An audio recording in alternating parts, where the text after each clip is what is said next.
Hi, so I'm just kind of checking in. I don't really have any projects this week because I have a longer project that I'm working on. But I wanted to just kind of talk a little bit about the Joann situation and show off a little bit of stuff that I've been kind of playing around with this week. Joann's, it's a pretty popular topic, and originally I wanted to do more of like kind of a quilter's guide to Joann's. This was something I was thinking of like half a year ago. And so I just felt like the time wasn't really right for quite a while. And then they were going through all this bankruptcy stuff. And now that they have the bankruptcy settled and they're closing out over 500 stores, then I feel like I can kind of shift my original intention into discussing what I, as a quilter, would potentially look for in the case of a store closing. Luckily, in my case, my particular store location is not closing, but I have been through it before. Back in early 21, the store that I went to back in Western Washington where I lived, it was a casualty of COVID. It was really unfortunate. It was a shop that I would stop at on the way home, and I would shop there a lot.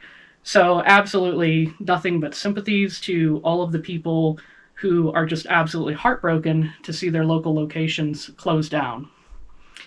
And from what I've heard, it sounds like for those particular locations that it's more like going to be maybe about mid-March to end of March, that these places are still going to be open. So, keeping that in mind, since I have been through this before with a couple of different stores, with a Joann's and also with a different craft shop that happened over 20 years ago, as a quilter, here's some of the things that I would look for personally. And so one of the things I decided to do to prepare for this video was I went into the local Joann's. And my particular Joann's is actually pretty stocked. I've seen some videos where like most of the yarn is gone and it's just like complete chaos in the stores, lots of empty shelves.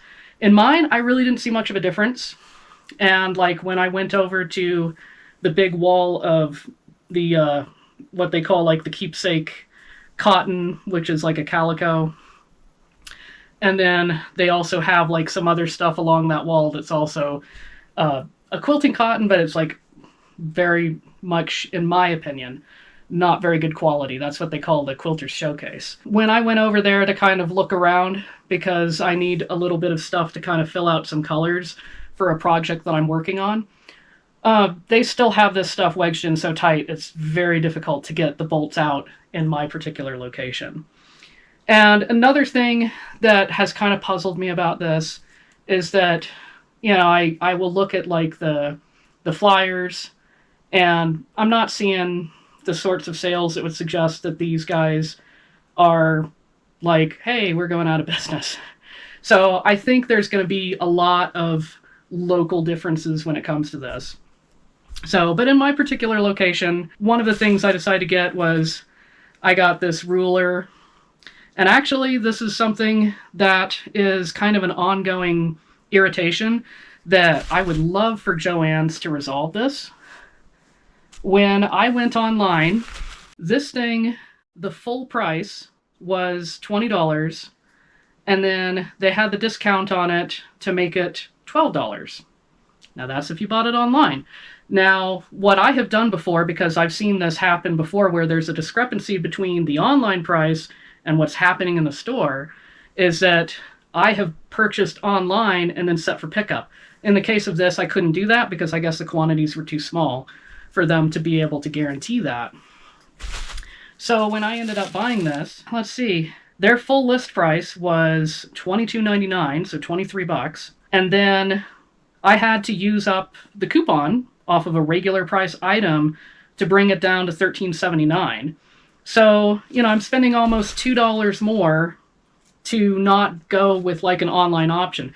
Now, when it comes to rulers, I'm not very comfortable shopping those online in general for like shipping it, because sometimes things happen and sometimes you have no choice, you know. And so I've done that before, and I've been lucky, but I've heard horror stories, you know. I'll read like the reviews and people will mention that. This is one of the things that, as the people with corporate in this chain are trying to restructure and trying to forge a new path forward, just from a shopper's perspective, I wish there would be some consistency between the online price and the price that I see in the store. Because it is frustrating. I've had a lot of times with like the muslin fabric. I buy lots of muslin fabric so that I can dye it. And they will have a totally different price on the bolt in the store than they have online. And usually the online price is less. And I don't understand this because I live in Idaho. And, you know, it's not a high cost of living kind of a state. So I don't know why they have this higher price. And the funny thing is if I purchase it online and then set it for store pickup, I'm getting that online price. And one of the videos that I've seen, I like to look in the comments because a lot of times you'll get store associates that will comment about this ongoing situation. And one of them was saying, well, it really helps the workers if you come in and you actually shop in the store. So I definitely want to do that. You know, but I'm just pointing out that it's very frustrating. So when I go into the store, I have some photos that I took here. So the first photo that I took was of that big wall of the keepsake calicos and the quilters showcase that they have in my store. And then they have those little fat quarters. And so out of that, I ended up buying this just because I don't have a lot of like red that isn't like a Christmas fabric.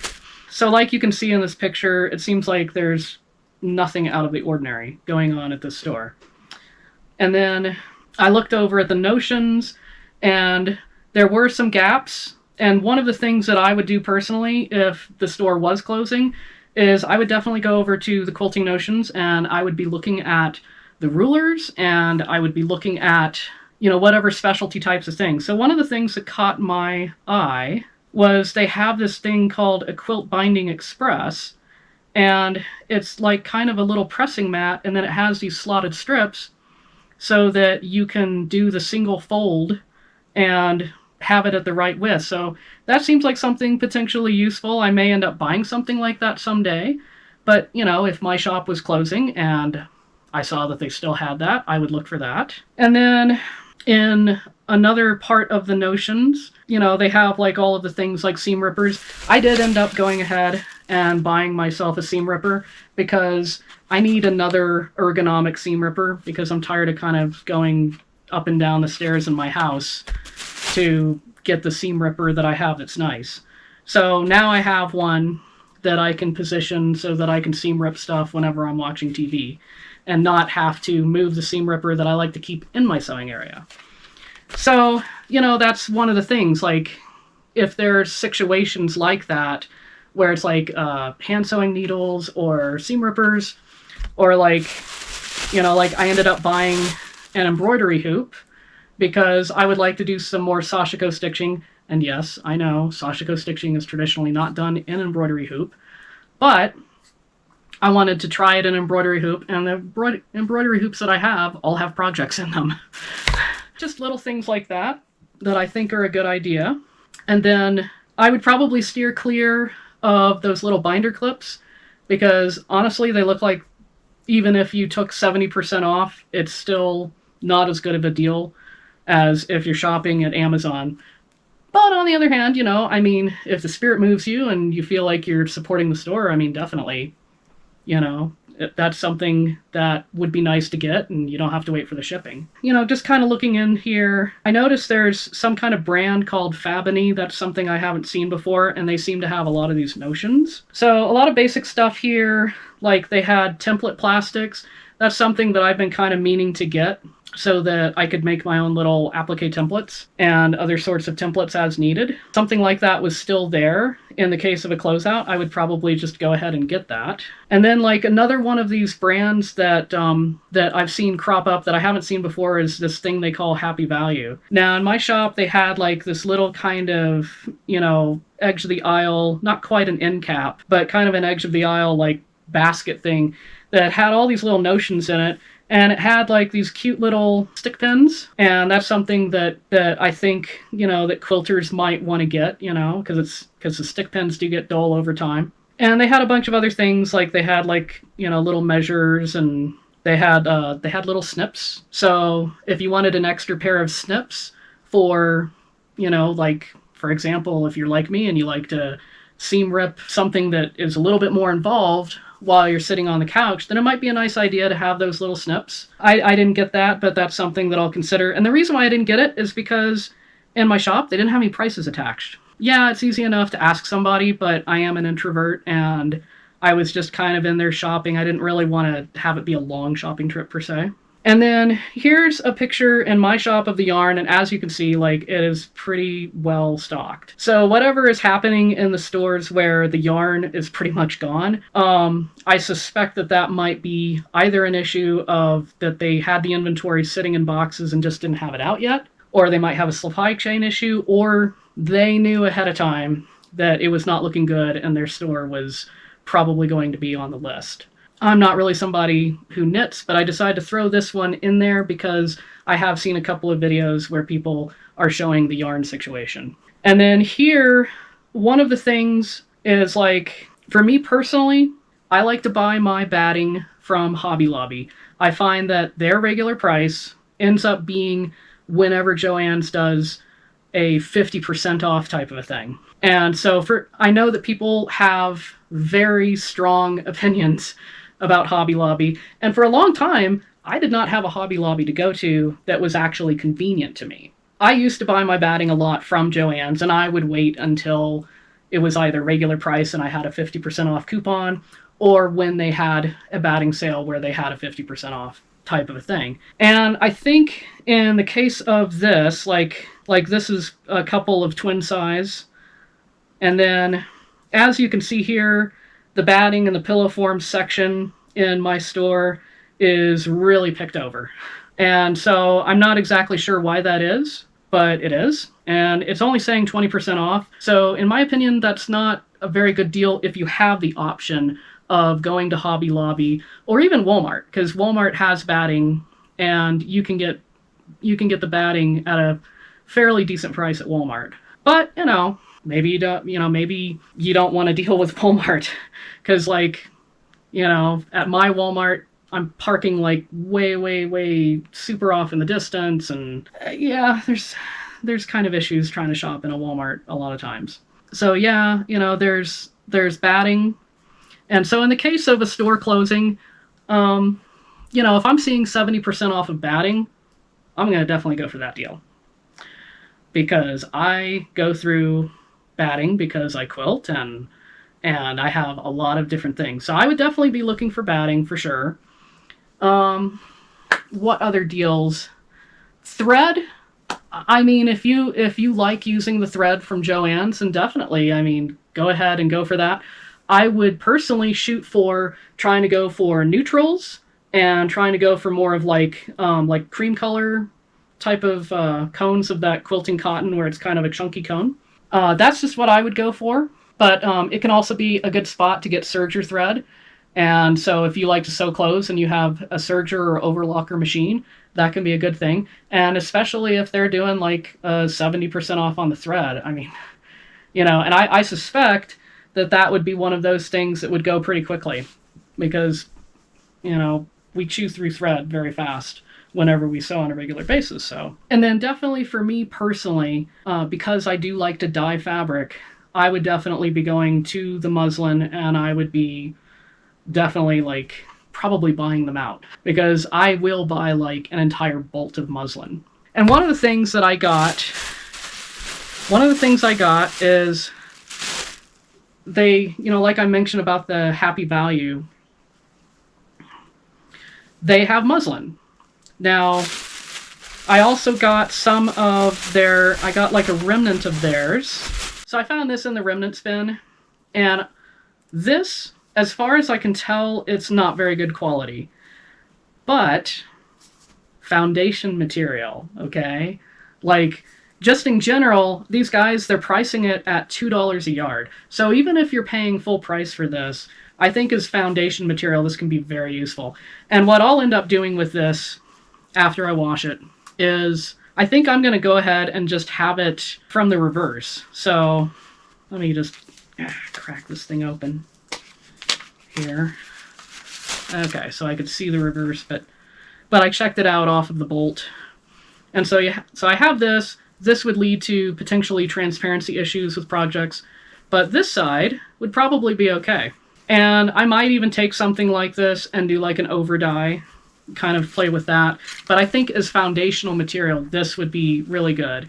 And then I noticed online weeks ago that they have this Happy Value muslin. Now it's only 36 inches wide, so it's not like a super useful width, but there's some things I can kind of think of with that in regards to what I do with dyeing muslin.